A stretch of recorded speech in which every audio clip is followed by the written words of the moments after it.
À présent, nous allons entamer la phase d'ordonnancement et nous allons nous placer du côté de l'ordonnateur pour voir comment se déroulera l'insertion des pièces justificatives par l'agent. Le processus est resté inchangé et l'agent va consulter l'ordonnance de paiement à l'état en cours de saisie pour insérer les pièces justificatives en cliquant sur le lien pièces justificatives pour procéder ainsi à l'insertion des pièces conformément à la nomenclature. L'agent n'a pas besoin de charger le marché en entier, mais uniquement la page comportant l'approbation de l'autorité compétente. Ensuite, il procède à l'insertion de l'attestation d'enregistrement, puis à l'état d'engagement préalablement signé et visé sur le système.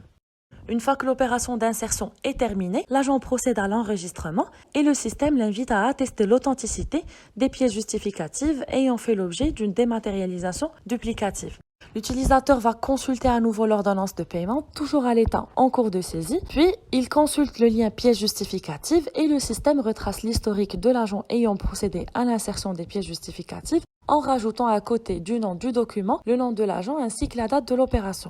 Après confirmation, l'ordonnance de paiement passe à l'état final, à savoir saisie confirmée et doit être enveloppée par un bordereau d'émission. L'utilisateur crée le nouvel acte, y insère l'ordonnance de paiement concernée, puis confirme l'opération. Ensuite, le bordereau d'émission va suivre le cheminement déjà existant, l'utilisateur valide la saisie et le bordereau d'émission passe à l'état saisie confirmée. L'agent valide encore le bordereau et là aussi, la partie réservée aux références signatures sera désactivée chez les agents et ne sera visible que chez les signataires habilités à signer sur le système. Sans oublier que la date de signature ne sera plus à saisir. Cette fois-ci, du côté de l'ordonnateur, il va consulter le bordereau d'émission à l'état validé afin de procéder au contrôle des pièces justificatives préalablement insérées par l'agent. En sélectionnant l'ordonnance de paiement concernée et à travers le lien pièces justificatives, le système affiche l'historique d'insertion de l'agent ou des agents ayant procédé à l'insertion en rajoutant à côté du nom du fichier le nom de l'agent et la date de l'opération.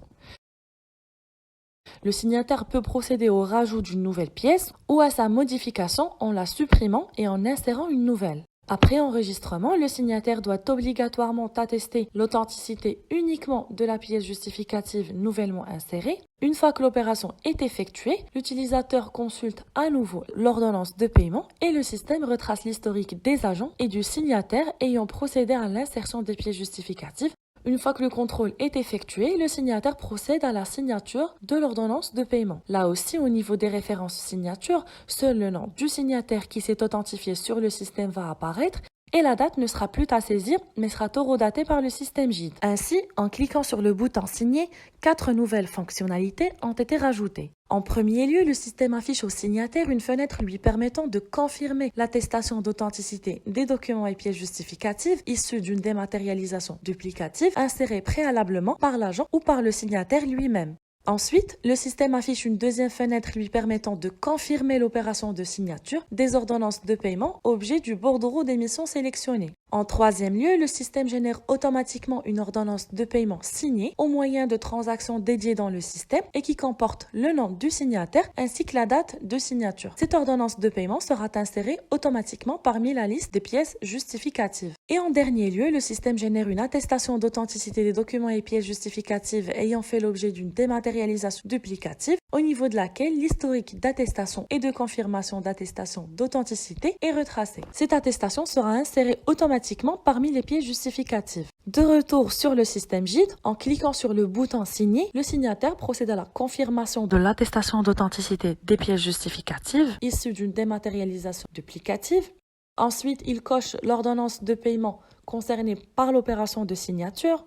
Le système affiche que l'opération est effectuée avec succès et après consultation à nouveau des pièces justificatives de l'ordonnance de paiement, le système affiche une ordonnance de paiement signée ainsi qu'une attestation d'authenticité qui ont été insérées automatiquement parmi la liste des pièces justificatives lors de l'opération de signature. En consultant le premier document, ensuite, en consultant l'attestation d'authenticité, le système retrace l'historique d'attestation et de confirmation d'attestation d'authenticité qui est retracé par agent et par signataire, rajoutant un code QR attestant son authenticité. Le système affiche une ordonnance de paiement signée automatiquement sur le système et affichant le nom du signataire ayant procédé à la signature ainsi que la date du jour de l'opération. Finalement, l'utilisateur procède à la transmission du bordereau d'émission par le biais du bureau d'ordre virtuel et le bordereau d'émission va suivre le cheminement déjà existant. Cette fois-ci, du côté du trésorier, nous allons directement passer au visa du comptable. Après authentification et consultation du bordereau d'émission à l'état contrôlé, le trésorier procède au contrôle des pièces justificatives et ensuite au visa. En cliquant sur le bouton Viser, le système affiche une fenêtre l'invitant à confirmer l'opération de signature de la décision de contrôle des ordonnances de paiement, objet du bordereau d'émission sélectionné. Et le système génère automatiquement une ordonnance de paiement qui sera visée au moyen de transactions dédiées dans le système et qui va tirer le nom du viseur ainsi que la date de visa à partir de la dépense. Le visa du comptable sera apposé par le biais d'un code QR unique accompagné du nom du viseur ainsi que la date du visa. Finalement, l'utilisateur procède à la transmission du bordereau d'émission par le biais du bureau d'ordre virtuel. L'acte va suivre le cheminement déjà existant et le signataire pourra procéder à la prise en charge de l'ordonnance de paiement suite à son règlement. Nous arrivons à la fin de la présentation. Merci de votre attention.